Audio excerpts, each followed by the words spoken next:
Hoy capítulo Venezuela, programa especial. Veamos qué pasa con el crecimiento económico de este país. Los últimos datos del BCB revelan 12 trimestres consecutivos de crecimiento, un pronóstico que se mantiene para los últimos meses, 2013 y el año que viene, 2014. En este sentido, el ente destacó trabajo coordinado del Ejecutivo, por lo que el crecimiento podría cerrar por encima del 2.5%. Señaló que la expansión significa mayores recursos para el pueblo porque hay ingreso, consumo y efecto multiplicador. Cifras que dan cuenta de la importancia que tiene la inversión social, educación, salud y seguridad social. El Banco Central de Venezuela también valoró positivamente las acciones económicas tomadas por el Ejecutivo para atacar la especulación, porque esto permitió que personas adquieran bienes y servicios y las empresas puedan generar más inversión.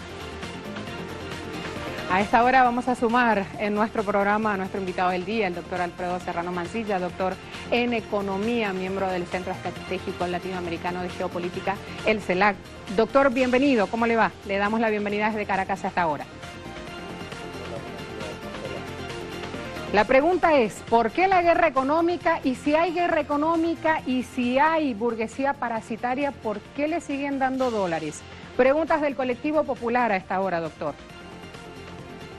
Sí, hay una burguesía importadora que se va conformando en Venezuela. Creo que justamente la década última del chavismo, esa década ganada, que ha logrado democratizar el consumo, incorporar a todas las mayorías en nuevas pautas de consumo, mejores salarios, satisfacción de necesidades básicas, ha sido aprovechada por buena parte de un sector empresarial privado muy concentrado que se ha dedicado a bienes y venderlos internamente en Venezuela. Pero en esa lógica económica, esta burguesía importadora se ha convertido en un grupo de empresas rentistas, especuladoras, que han pedido dólares al tipo de cambio oficial, han ido afuera a importar y a la vuelta a Venezuela han vendido a precios de tipo de cambio ilegal.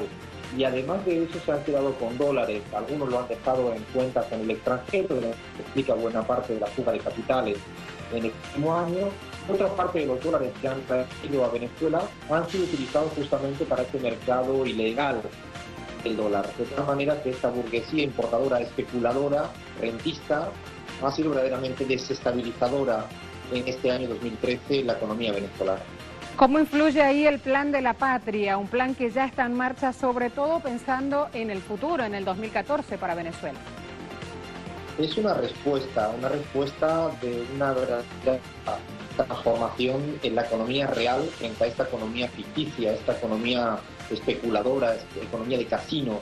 Creo que el plan de la patria vuelve a poner cimientos hacia el futuro de qué se debe hacer en términos económicos en economía para aquello que el presidente Maduro ha dicho en los últimos meses del cambio del orden interno de la economía.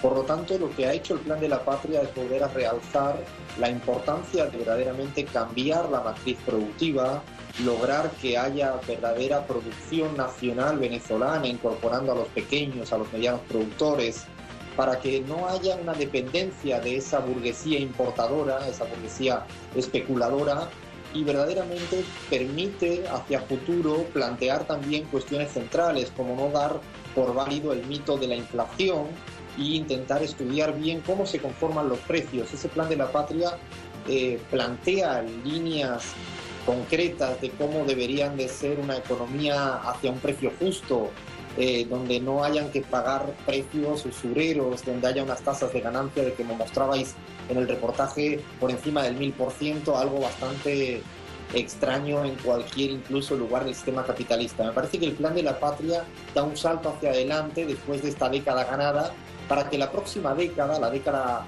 siguiente disputada en Venezuela, vuelva a ser a favor de las mayorías populares en Venezuela, con una economía estable en el sentido de esa transición hacia el socialismo que el presidente Chávez siempre planteó en todas sus alocuciones. Doctor, algo más ya para cerrar brevemente. Los venezolanos en la calle dicen tenemos con qué. Así que sería bueno también hablar ahí, inclusive del oro, cuando se tomó esa medida que la decidió el presidente Chávez, generó múltiples repercusiones, así que a la hora de afrontar entonces ahora los pagos sería bueno también, pensando en ese reto del próximo año, cómo hacerlo. En la economía venezolana, más allá de las alarmistas declaraciones de toda la derecha mediática internacional del colapso económico, verdaderamente tiene grandes pilares sólidos en términos de una balanza comercial superavitaria, tiene una deuda pública muy controlada, tiene una economía fuerte, vigorosa, con una demanda interna que ya quisieran tantos países europeos tenerla, con además relaciones económicas en la región y en el mundo muy sólidas que le permite de alguna manera responder a cualquier tipo de ataque económico y financiero. Hay que destacar que las agencias de calificación intentan también plantear guerra económica desde el exterior, encareciendo el crédito. Por lo tanto, me parece que el año próximo, con estas medidas de control de precios, con estas medidas de control de ganancias, con estas medidas fundamentalmente de atracción de otras empresas que verdaderamente quieran participar en el cambio de la matriz productiva y que por lo tanto se provean los productos necesarios que el pueblo venezolano tenga, creo que podemos augurar un año que corrija el problema de la inflación, una inflación, insisto, inducida, y que siga manteniendo estable la economía, pensando que hablar de estabilidad en la economía no es la estabilidad en el sentido de los neoliberales, sino verdaderamente es hablar de estabilidad para el pueblo, una economía de pueblo, una economía que siga permitiendo satisfacer necesidades básicas y ese reenclazamiento positivo que se ha dado en la mayoría de la economía venezolana. Creo que podemos estar relativamente tranquilos porque esta ofensiva económica va en una dirección de pacificar y democratizar la economía en el año 2014. Será hasta la próxima entonces, que así sea. Hasta la próxima, doctor. Muchas gracias. Nos acompañaba en el análisis el doctor Alfredo Serrano. Esta hora pausa muy